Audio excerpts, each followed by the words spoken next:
साल तक अफ्रीका के जंगलों में राज करने वाला एक बेमिसाल राजा, एक ऐसा योद्धा जिसकी दहाड़ ताकत की मिसाल थी। एक पिता, एक भाई और अपने झुंड का एक मजबूत रखवाला। शानदार जिंदगी, गजब की विरासत। नाम था सेसिल। एक खूंखार शिकारी जो जहाँ भी गया वहाँ अपने विरोधियों के लिए शमशान बना दिया। लेकिन जब एक शिकारी के तीर ने उसकी जान ली तो उसकी मौत ने लोगों के दिलों में गुस्से और अफसोस की आग भड़का दी। उसकी मौत पर हर उस शख्स ने आवाज उठाई जिसने उसकी कहानी सुनी थी। तो आज की कहानी एक ऐसे शेर की है जो सिर्फ जंगल का राजा नहीं बल्कि ताकत, धैर्य और नेतृत्व की मिसाल था, जो जन्मा था सिर्फ राज करने के लिए। साल 2002 के आसपास जिम्बाब्वे के हवांगे नेशनल पार्क में एक शेरनी ने 2 नर शावकों को जन्म दिया।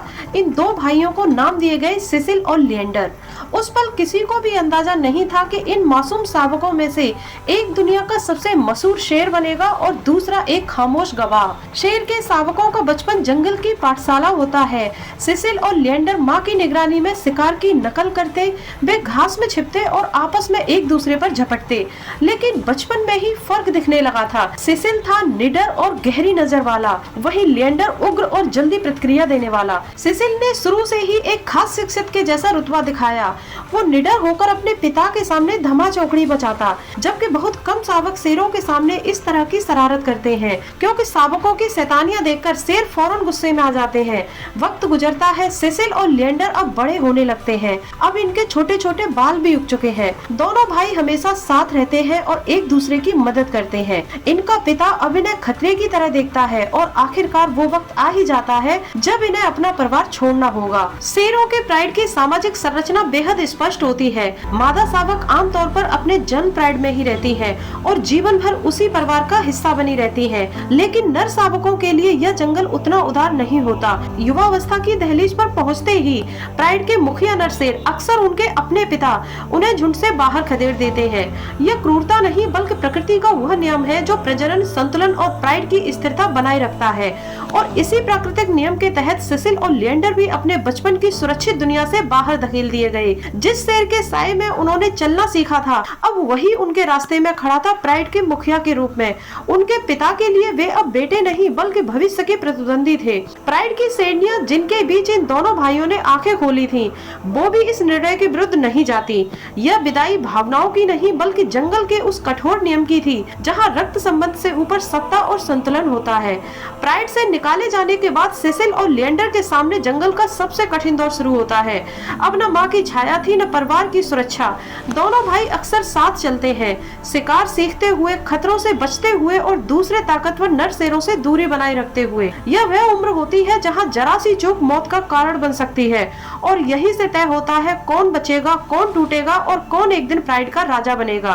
कई दिनों की भटकन के बाद भूख अब शरीर से ज्यादा आंखों में उतर आई थी। सेसिल और लिएंडर थके कदमों से आगे बढ़ते हुए अचानक उन्हें कुछ दिखाई देता है।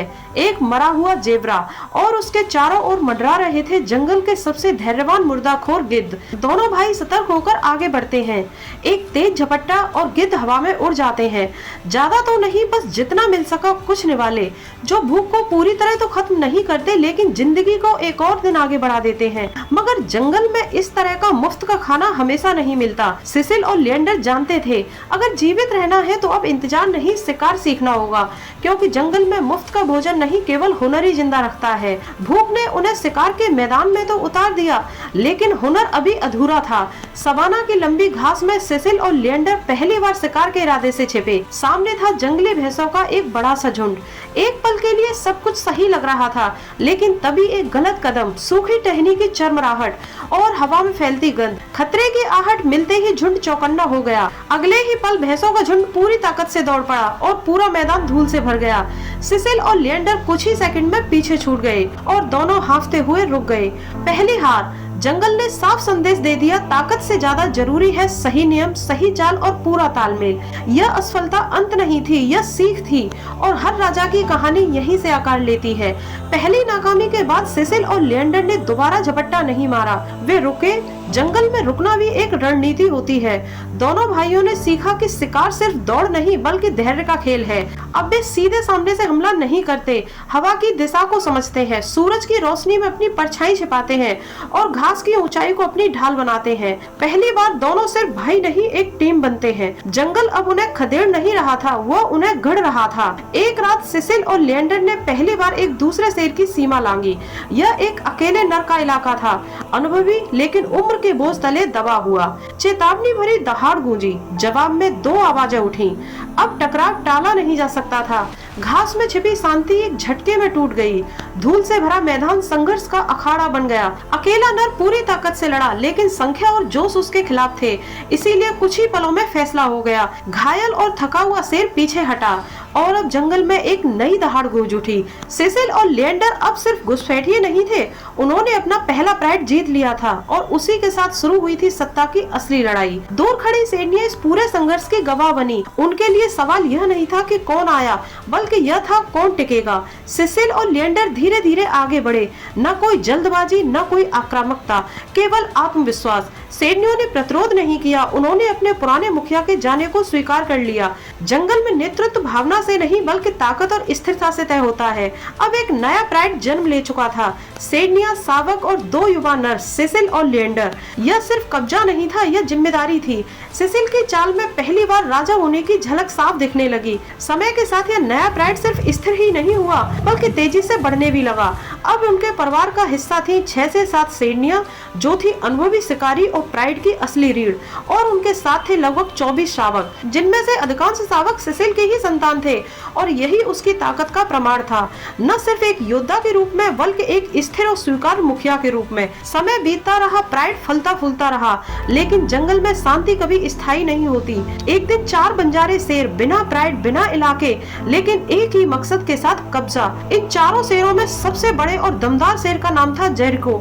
जेरिको अपने 3 साथियों के साथ सिसिल के इलाके में घुसपैठ करता है।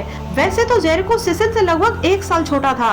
इसके हल्के काले बाल ओहदे में इसे नीचा दिखाते थे, लेकिन ये अपने 3 साथियों के साथ है, इसीलिए इसे हल्के में नहीं लिया जा सकता। सिसिल और लिएंडर की तरफ से चेतावनी की दहाड़ गूंजी। जवाब में 4 आवाजें उठी। यह टकराव नहीं था, यह एक भयानक युद्ध था। सिसिल और लिएंडर ने इन चारों घुसपैठियों को पीठ नहीं दिखाई, वो पूरी बहादुरी से लड़े। दोनों जिम्मेदारी से जंग का मोर्चा संभालते हुए दो प्रतिद्वंदियों का सामना करते हैं, लेकिन अफरा तफरी में दोनों भाई एक दूसरे से पिछड़ जाते हैं। लिएंडर से भिड़ने वाले दोनों शेरों से दबोच लेते हैं, लेकिन सिसिल अपने दोनों प्रतिद्वंदियों को धूल चटा देता है। एक को जान से मार देता है और दूसरे को बुरी तरह जख्मी कर देता है। इसके बाद सिसिल अपने भाई को बचाने के लिए दौड़ता है, लेकिन तब तक बहुत देर हो चुकी थी। लड़ते लड़ते लिएंडर गिर पड़ा और उसकी आखिरी सांस के साथ जंगल भी एक पल के लिए खामोश हो गया। सिसिल अब अकेला था, लेकिन उसने हार नहीं मानी। वो आखिरी सांस तक लड़ा, अपने भाई के लिए, अपने शावकों के लिए और अपने प्राइड के लिए। लेकिन 3 ताकतवर नर शेरों के सामने एक राजा भी ज्यादा देर तक नहीं टिक सकता। आखिरकार सिसिल को पीछे हटना पड़ा। उस दिन सिसिल ने अपना प्राइड खोया और अपने जीवन का सबसे बड़ा सहारा अपना भाई लिएंडर। जंग हारने के बाद सिसिल अब राजा नहीं रहा, वह एक निर्वासित शेर बन चुका था। उसका इलाका, परिवार, सत्ता सब छिन चुका था। जीतने वाले जेरिको गुट में अब 3 शेर बचे हैं। खुद को इलाके के नए मुखिया साबित करने के लिए ये सिसिल और लिएंडर के सारे बच्चों को मार देते हैं। सिसिल अब अकेला था, न कोई झुंड न कोई सीमा, सिर्फ एक लंबा खामोश सफर। घायल शरीर और टूटी हुई आत्मा के साथ हुआ उन इलाकों में भटकता रहा जहाँ हर दहाड़ मौत का न्योता हो सकती थी। वो हर खतरे से बचकर निकलता, क्योंकि वह जानता था असली ताकत हर बार टकराने में नहीं बल्कि सही समय का इंतजार करने में होती है। महीनों तक सिसिल बंजारा बनकर भटकता रहा और खुद को फिर से गढ़ा। अब उसकी चोटें भी भर चुकी थी। उसकी आंखों में शोक नहीं, एक ठंडा संकल्प था। और फिर एक दिन हवा बदली। दूर से आती दहाड़ों में उसे कमजोरी महसूस होने लगी। जिन शेरों ने उसका प्राइड छीना था वे अब बिखर चुके थे। जेरिको और उसके भाइयों का दबदबा ज्यादा दिन तक नहीं टिका। इससे पहले कि ये अपनी नई पीढ़ी के पिता बन पाते, जेरिको के 2 भाइयों को शिकारियों ने मार डाला। अब जेरिको भी अकेला था और यही वो पल था जिसका इंतजार सिसिल कर रहा था। बिना जल्दबाजी, बिना शोर, सिसिल ने वापसी की राह पकड़ी। यह हमला नहीं था, यह हिसाब था। थका हुआ जेरिको ज्यादा देर नहीं टिक पाया और प्राइड ने फिर से एक एक परिचित दहाड़ को महसूस किया। सिसिल लौट आया था, अकेला लेकिन पहले से कहीं ज्यादा ताकतवर और खतरनाक। समय के साथ सिसिल ने एक बार फिर अपने प्राइड को संभाल लिया। टूटी हुई व्यवस्था को उसने धैर्य और अनुभव से जोड़ा। सिडनी फिर से सुरक्षित महसूस करने लगी और जंगल में फिर से संतुलन लौटने लगा। यह वो सिसिल था जो अब सिर्फ ताकतवर नहीं बल्कि एक प्रभावशाली राजा बन चुका था। धीरे धीरे समय गुजरता है और वक्त के साथ प्राइड में नए शावकों की किलकारियां फिर से गूंजने लगती हैं। सिसिल का प्राइड फिर से तेजी से बढ़ने लगता है और कुछ ही महीनों में सिसिल नन्हे शावकों से घिर जाता है। सिसिल के नन्हे शावक बेफिक्र होकर अफ्रीका के वांगी नेशनल पार्क में उछल कूद करते हुए नजर आने लगते हैं, क्योंकि इस समय अफ्रीका का सबसे दमदार और बहादुर शेर उनका रखवाला है। लेकिन इतिहास गवाह है, जंगली जीवन को सबसे बड़ा खतरा हमेशा जंगल से नहीं बल्कि इंसानों से आता है। वांगी नेशनल पार्क की सुरक्षित सीमाओं में शिकार पर सख्त पाबंदी थी, इसीलिए सिसिल इंसानों को अपने दुश्मन के रूप में नहीं देखता था। लेकिन इसका आकार, काले घने बाल और खूबसूरती इसकी जान दांव पर लगा देती है। ये वो पल है जब इसे आखिरी बार जिंदा देखा गया था। कुछ शिकारी शिकार नहीं, एक नाम चाहते थे, सिसिल।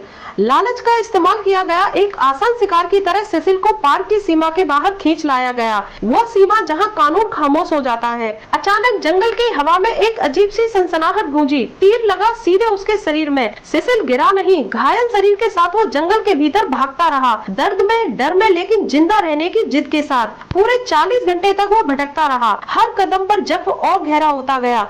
न शिकार कर सकता था, न आराम कर सकता था, और अंततः जब वो पूरी तरह थक चुका था, उस दौरान वो बार बार उसी दिशा में जाने की कोशिश करता रहा जहां उसका प्राइड और इलाका था। यह उसकी प्राकृतिक प्रवृत्ति थी। घायल शेर अक्सर अपनी जमीन और परिवार की ओर लौटने की कोशिश करते हैं। वैज्ञानिकों और जीपीएस कॉलर डेटा के अनुसार वो पार्क की सीमा के काफी पास आ गया था, लेकिन तभी उसे ट्रैक करके अगली सुबह गोली मार दी गई। सिसिल की मौत के बाद उसका प्राइड असुरक्षित हो गया। बाहरी नरसेरों ने उसके प्राइड पर कब्जा करके उसके शावकों को मार डाला। पूरा प्राइड बिखर गया, और यही कारण है कि सिसिल की कहानी सिर्फ एक शेर की मौत नहीं बल्कि पूरे परिवार और एक विरासत के नाश की कहानी है।